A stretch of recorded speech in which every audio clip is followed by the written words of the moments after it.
Vamos a conversar con el doctor Mauricio Meshulam, profesor del Departamento de Estudios Internacionales de la Universidad Iberoamericana. Doctor Meshulam, buenos días.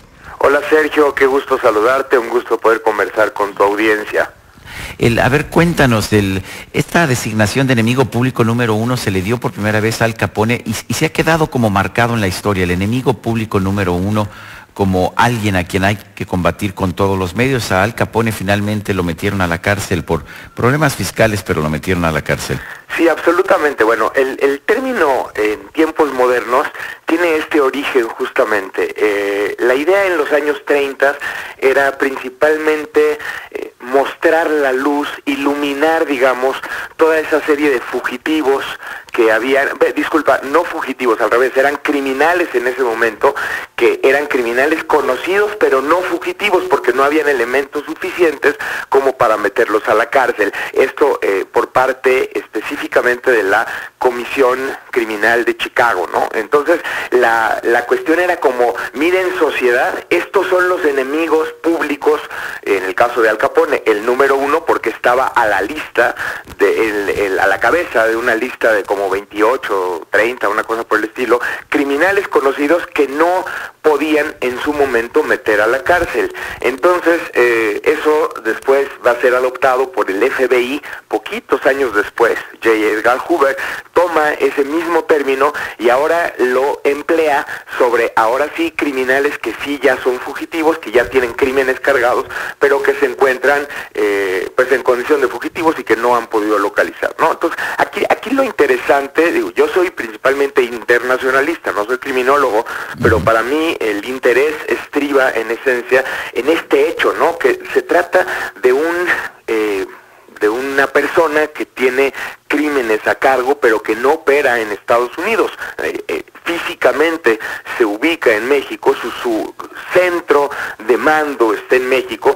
Sin embargo, dice la Comisión de Crímenes de Chicago que debido a los actos ilícitos que el Chapo comete, los índices delictivos en Chicago han aumentado, porque el trasiego de drogas y todo tipo de cuestiones por la plaza de Chicago genera un incremento, por ejemplo, en la tasa de homicidios de esa ciudad, etcétera, ¿no? Entonces, ¿quién es el enemigo público número 1? Bueno, pues el Chapo Guzmán en este momento. Ahora, lo que sí llama la atención, y si uno ya empieza a meterse un poco más de fondo en este tema, vamos a encontrar, Sergio, una construcción discursiva que no tiene ni un mes ni 2 meses, sino que tiene ya algunos años, a partir de ciertos sectores dentro de Estados Unidos, tanto en el gobierno federal como a nivel de gobiernos locales, quienes perciben que la situación de inseguridad que vive México es una situación que cada vez más permea sus fronteras y que por lo tanto es un asunto también de Estados Unidos y habría que intervenir un poco más en la solución, o habría que incidir más en cómo esto está siendo combatido por el gobierno mexicano. Esto, no sé si recuerdes, por ejemplo, declaraciones de la entonces secretaria de Estado Hillary Clinton, de que en México estaba empezando a haber narcoterrorismo, narcoinsurgencia, empezaba a haber un Estado fallido. Pero este tipo de términos son cuidadosamente seleccionados y además tienen un determinado origen. Entonces, esto lo combinamos con ciertas declaraciones de la entonces secretaria del Departamento de Homeland Security o Seguridad Interna, Janet Napolitano en su momento, el propio Departamento de Defensa. Hubo un momento que el subsecretario del Ejército de Estados Unidos dijo que México era mucho más peligroso que Afganistán, donde Estados Unidos tenía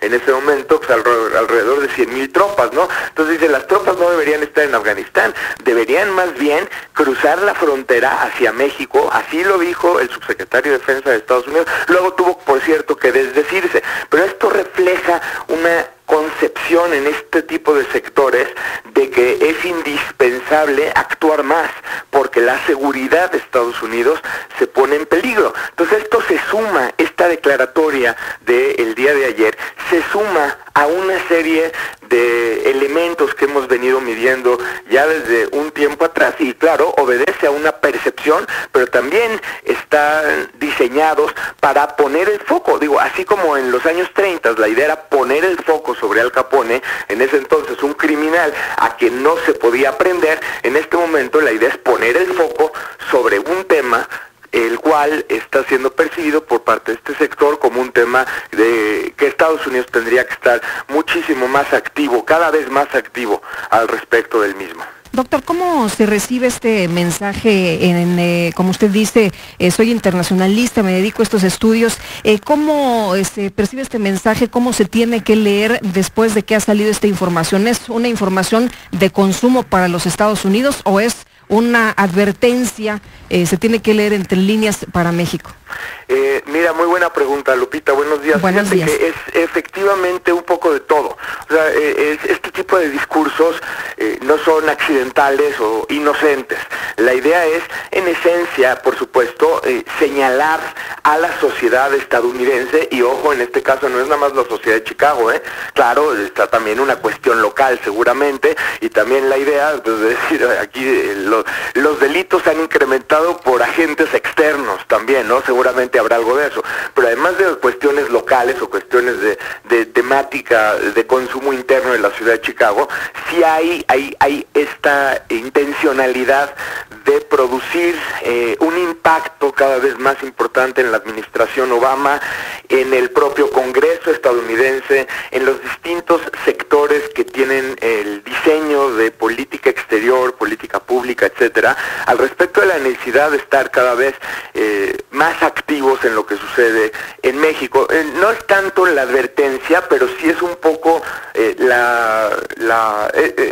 esta cuestión de intentar mostrar la preocupación cada vez más creciente de Estados Unidos por lo que está sucediendo en el país. Y repito, esto sobre todo si uno lo ve aislado, bueno, pues puede tener claro estas cuestiones curiosas, ¿no? De cómo Al Capone, cómo comparas al Chapo Guzmán, ¿no? La declaración, por ejemplo, del representante de la DEA el día de ayer, que sí dice que Al Capone y el Chapo Guzmán no tienen nada que ver. De hecho, si los pusiera yo a los dos en un ring, dice, el Chapo Guzmán se comería vivo Al Capone, porque ese sí es un criminal, ¿no? Sí, Al Capone es un amateur, ¿no? Comparado con... Es un amateur comparado con el Chapo Guzmán. Claro, esto vamos, es muy importante en términos de cómo, número uno, porque refleja una percepción de un sector importante de Estados Unidos, fuera del hecho que tenga razón o que no tenga razón.